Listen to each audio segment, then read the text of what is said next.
red dan rodent island white. Ini adalah satu baka ayam penelur sahabat. Jadi hari ini nanti akan datang kita akan biakkan baka ayam sahabat.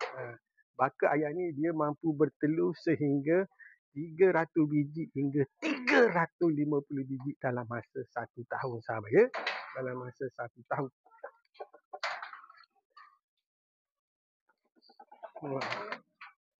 Jadi hari ni kepada sahabat, hari ni ayam saya dah mula bertelur sahabat. Ayam saya dah mula bertelur.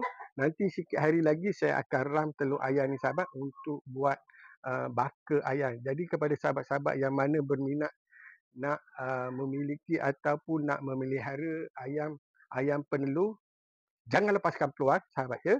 Jangan lepaskan peluang. Boleh ambil nombor saya di bio sahabat ya. Boleh wasabi saya. Saya akan post sahabat ya ke seluruh Semenanjung sahabat. Jangan lupa tekan butang follow, like dan share.